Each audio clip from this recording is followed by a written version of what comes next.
As I read the New Testament, I fell in love with Jesus. Didn't you? I liked him.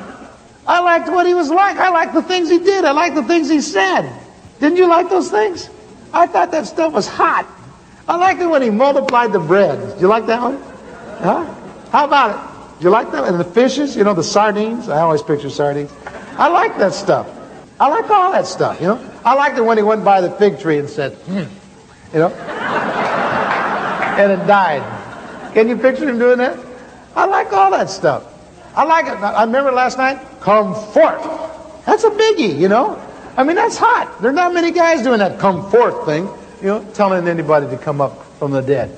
I liked all that stuff. And when I became a Christian, I thought that's what I was going to do. I spent several weeks reading the New Testament and talking with these people, and I thought, this is great. You know, I'm going to join up. I want to do this stuff. And so I remember the frustration of attending church the first few times. You know what I thought they did at church? Now, this is how stupid I was. I thought that people gathered at the church, had a good time together, sort of divvied up the land, and then everybody went out and healed a few, and cast out a few demons, and won a few people to Christ before lunch. And so the first few times I went to church, I went prepared with the idea that we're going to, you know, I'm going to take Anaheim. I want to go to Anaheim, you know, the deepest, darkest pagan Anaheim. Over there by Disneyland. That's where I want to go. Because that's where I was raised. And when they didn't do it, I was disappointed. And I remember one day asking a guy about it. I said, well, when do we go out and do it? He said, what?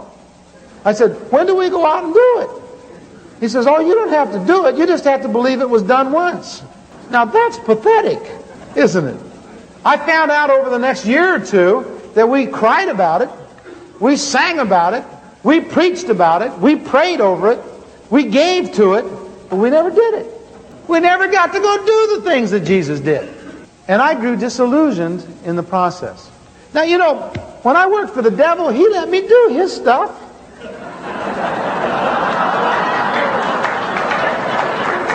Did he let you do his stuff? He let me do his stuff. But when I came to work for Jesus, they didn't want to let me do his stuff. And to tell you the truth, I joined up to do the stuff. Did you? You see, it's doing the stuff that's going to change the world. It's not knowing it was done once. It's not knowing that it's important. It's doing it that's going to change the world. Somewhere, someplace, somebody's got to start believing this book and acting on it.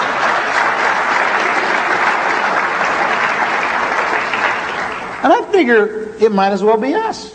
We're qualified, and we understand that it can be done.